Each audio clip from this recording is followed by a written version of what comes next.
はい、健康生活チャンネル理学療法士兼ファスティングマイスターの海老原貴弘です。今回はですね、3倍も腎臓を破壊してしまう頭痛薬や痛み止めを控えましょうということについてお伝えしたいと思います。で、あなたは痛み止めって使うことがないでしょうか？あるいはですね、頭痛をお持ちの方は頭痛薬とも言いますが、このどちらもですね、同じ薬なんですよ。痛み止めでも頭痛薬でも抗炎症薬でも抗炎症鎮痛薬でも一緒なんですけども、痛み止めをね使うことがありませんか？今回ですね、研究の結果からこの痛み止めと一緒に使われやすいある薬を使うことが腎臓の機能を妨げてしまうという恐ろしい作用があることが分かったんですね。そこで今回はこの痛み止めと一緒に使うことを控えた方がいいという研究結果と、痛み止めを使わなくてもいいような体を作る方法をお伝えします。この健康生活チャンネルでは健康美容ダイエットに役立つ食事や生活習慣の情報をお伝えしています。チャンネル登録をしておくと、あなたやあなたの周りの方にとても役に立つ情報を身につけることができますので、お見逃しがないように今すぐ下の赤いボタンからチャンネル登録をお願いします。で、痛み止めってですね、誰でも使ったことがあるとは思うんですよね。ですが、私が特に心配しているのは、薬を頻繁に使いがちな頭痛を持っている方なんですよ。で、頭痛の治し方ってほとんどの方が知らないですし、市販薬を使って頭痛を抑えているという方がとても多いんですよね。で、また病院に行ってもですね、痛み止めを処方されるだけですから、頭痛持ちの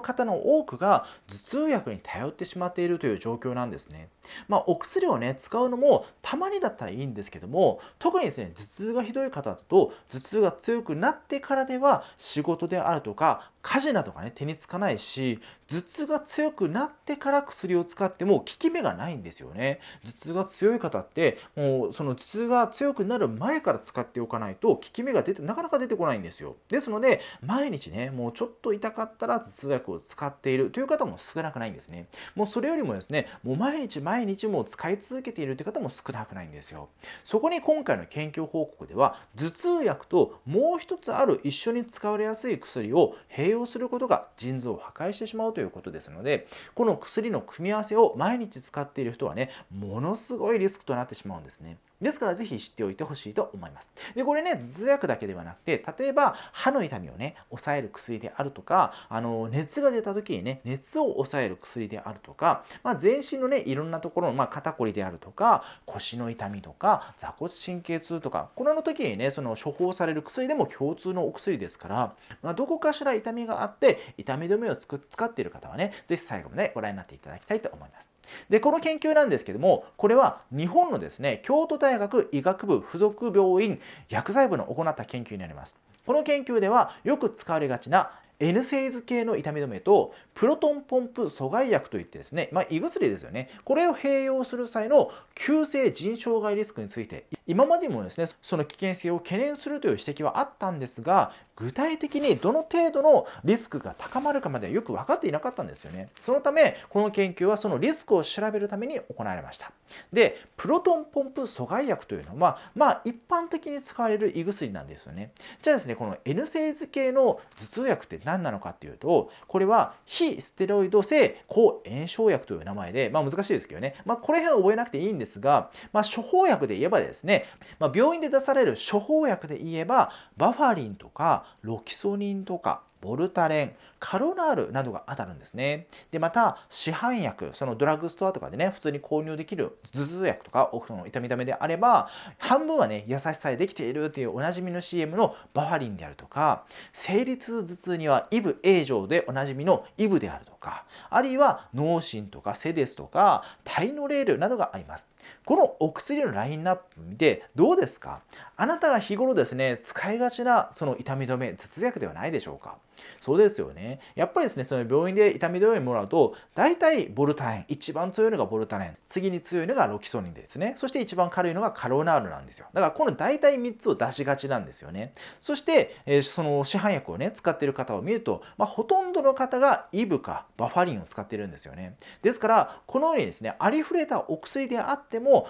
腎臓を壊してしまうリスクがあるということなので、これね、とても恐ろしい研究結果なんですよ。で、この研究ですね、健康保険の医療費請求データベースのデータを使って NSAIDs とプロトンポンプ阻害薬、そして同様に処方される機会が多い代表的な抗菌薬の使用による急性腎障害のリスクを検討しました。で、この対象はですね、プロトンポンプ阻害薬の胃薬を処方された方21万9082人、めちゃくちゃ多いですね。この人数で、この中からですね、急性腎障害を発症した方の割合を調べて比較を行ったんですね。で、この結果、プロトンポンプ阻害薬系の胃薬と NSAIDs 系の痛み止めを併用した場合、このどちらも使った場合ですよね。この場合の急性腎不全のリスクというのは、NSAIDs を使用していない場合に比べて 3.12 倍と発症率が3倍以上に上昇するということが分かったんですよ。ですから、一般的に使われがちな頭痛薬、バファリンとかイブとかロキソニン、ボルタレン、カロナールみたいなね、こういった一般的な頭痛薬、痛み止めと胃薬の組み合わせなんですけども、腎臓を壊してしまうリスクが3倍にもなってしまうという恐ろしい結果になったんですよ。なんですけれども、このお薬のね、組み合わせってそんなにするのっていうふうに思うかもしれませんが、これ結構ね、一緒に使いがちなんですよね。で、私もですね、風邪などで頭痛がある時にですね、病院で痛み止めを処方してもらったことがあるんですけども、以前ですね。ですが、痛み止めってですね、結構胃を荒らしてしまって痛めてしまいますので、痛み止めだけを飲むとなんかね、胃のムカムカ感とか胃が痛いとかね、こういった症状が出がちなんですよ。ですから痛み止めとですね、一緒に当然のように胃薬もね、一緒に処方されるものなんですね。あなたも経験があるんじゃないでしょうか。痛み止めが出たのかと。そしてこれなんだろうと思ったら、これ胃の薬だと。こういったお薬が一緒に出るってことが結構多いんですよね。で、また、じゃあですね、市販薬をね、買いに行こうと、ドラッグストアに行ったとしてですね、やはりですね、頭痛薬だけだと胃が荒れてしまうから、胃薬も一緒にね、買ってね、使おうという思う方も多いでしょうし、病院ではですね、この胃薬も一緒に出すよなというふうに思い出して、当然のように痛み止めと胃薬を併用するという方も少なくないと思います。だから結構この2つってね、使いがちなんですよ。で、使わないとやっぱりですね、胃を荒らしてしまいますから、やっぱり胃の辛い症状が出てきちゃいますからね、やっぱりこれをね、使った方がいい方も多いんですよ。だからね、結構避けようがないっちゃ避けようがないんですよ。もうどうしてもこの2つってセットになってきますので、痛み止め使うんだったら胃薬も使うって方やっぱ多いですので、難しいんですよね。この2つを避けようと思ってもなかなか難しいんですよ。ですが、ただでさえね、この2つのお薬を併用することで腎臓の機能が低下してしまうのに、頭痛持ちの方はね、毎日この2つのお薬を使っている方もとても多いんですよ。あるいは痛み止めをね、使わないといけない方、坐骨神経痛が辛い方、ぎっくり腰が辛い方、肩こりが辛すぎてね、毎日が大変という方でもね、この毎日お薬を使っている方もいらっしゃると思うんですよね。で、その場合のね、腎臓のリスクというのはもう3倍程度では収まらなくなってしまうんですよ。だからこの腎臓がね、壊れてしまうリスクというのが非常に高くなっちゃうんですね。じゃあですね、この薬をね、使わないようにしたらいいのかというと、そうではなくて、やっぱりですね、頭痛のある方が頭痛薬を使わないとどうなるかというと、とてもじゃないですけど動けなくなってしまって、仕事も家事も、で学生の方は勉強も手につかなくなってしまって、生活の質をかなり低下させてしまうんですよね。もうそんなね、頭がガンガンで、目の奥まで傷んでね、歩くのも辛いような状態で、仕事とか家事とか勉強なんてね、とてもじゃないけどできないんですよ。頭痛って本当に辛いですからね、もう頭の中に直接痛みくるようなものですから、めちゃくちゃ辛いんですよ。ですから、痛みがひどい時にはね、痛み止めを使うのは、頭痛薬を使うのはね、しょうがないと思うんですよ。もう本当にね、しょうがないと思うんですよね。やっぱりお薬ってできるだけ使わないでほしいですけれども、使い続けるのはやっぱり副作用もありますし、どんどん体の中にね、お薬も溜まっていってしまいますので、できるだけ使ってほしくはないんですけれども、やっぱりしょうがないとは思うんですよね。ですが、使ってもいいですから、頭痛をですね、原因から解消するという努力を始めていただきたいんですね。頭痛じゃない方は、ちゃんと頭痛じゃない原因ですね、肩こりの原因とか、腰痛の原因とか、坐骨神経痛の原因とか、歯の原因だったらね、歯医者さんに行ってほしいですけども、全部ね、原因があるんですよ。で、その原因を治すことで、ちゃんと解消することができるんですよね。で、あなたは頭痛が出てしまう方、今回はね、頭痛にピックアップしたいと思うんですけども、頭痛が出てしまう原因って何だと思いますか？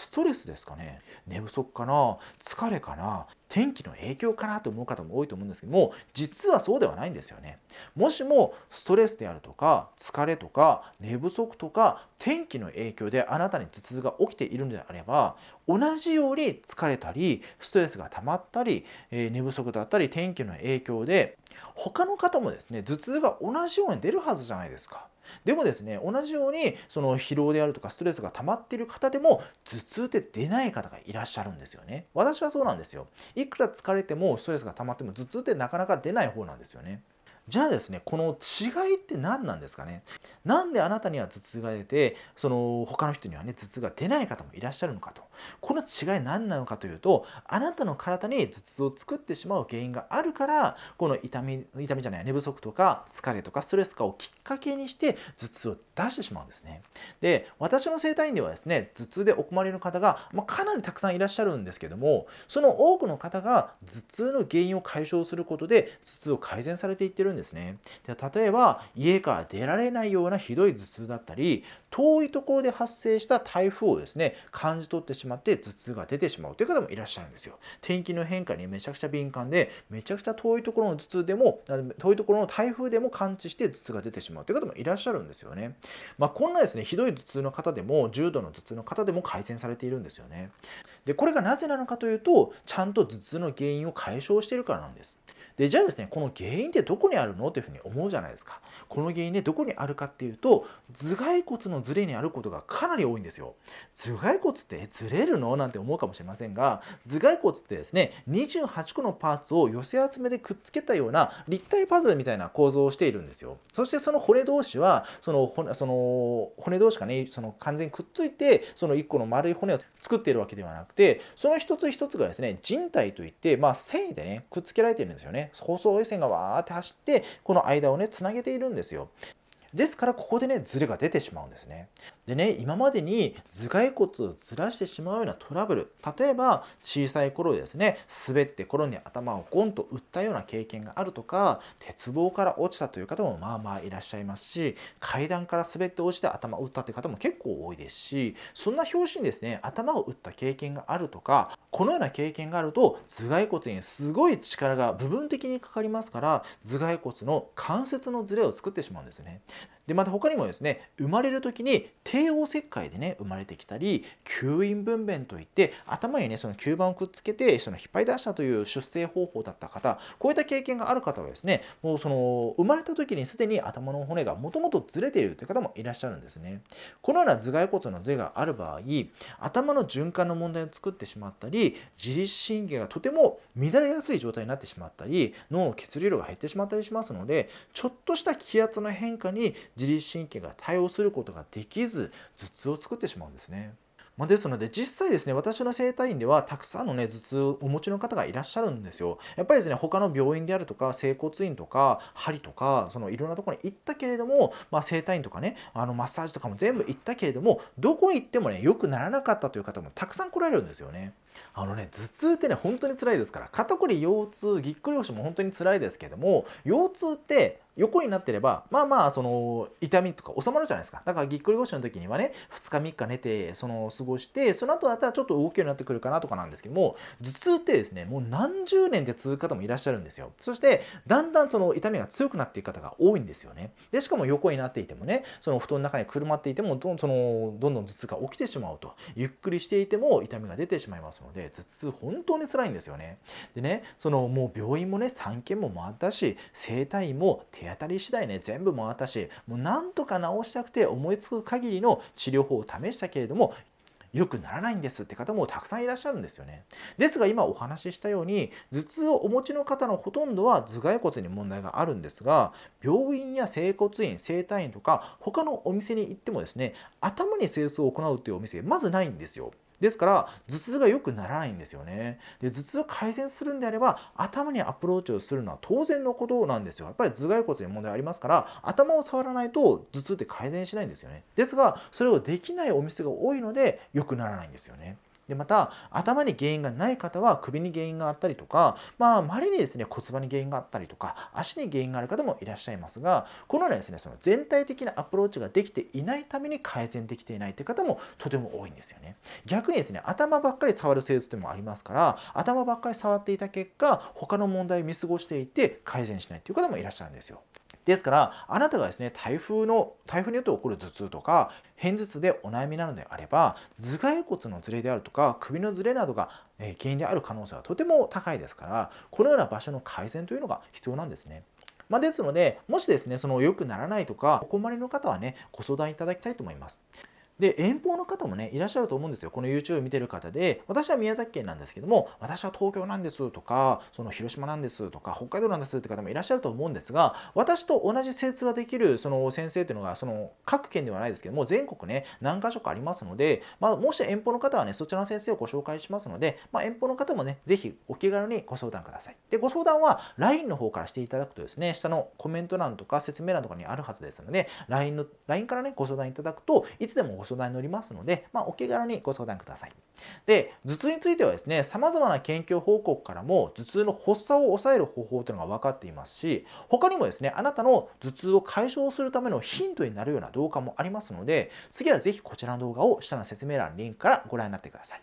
で、頭痛を薬で抑えている方はとても多いんですが、今回の研究報告のように腎障害のリスクがあったり副作用もありますので、毎日毎日薬で抑えるよりも頭痛が出なくなる方が確実にあなたの体にはいい変化だと思うんですよ。あるいは頭痛じゃなくてもね、肩こり腰痛でも、座骨神経痛でも鼻痛みでもね、やっぱりちゃんと原因を解消するということがとても大切なんですよね。でね、毎日痛み止めを使って、いるけれども使わないといけないんだけれども、本当は薬を使い続けることに不安を感じているという方もとても多いですから、やっぱりねこの薬というのはやめられるように頑張った方がいいんですよね。でまた頭痛というのは原因があって、その原因はですね年々悪化していくものですから、以前はそれほど強くなかったという頭痛でも数年後10年後とかには仕事や勉強ができなかったり、人間関係に悪影響を与えてしまうという痛みに変化している方も少なくありません。ぜひまだですね症状が軽いうちに、我慢ができるうちに対策を始めましょう。私の整体やサポート付きのファスティング、そして今回の内容のブログに興味を持っていただいたら、下の説明欄リンクからご覧になってください。でまた今回の内容がためになったなと思っていただけたら、次回もお見逃しがないようにチャンネル登録をしておいてほしいですが、ぜひもう一本ですね動画をご覧になっていただいて、健康で痩せて綺麗な体を作っていただけると私も嬉しいです。では次回の動画でお会いしましょう。バイバイ。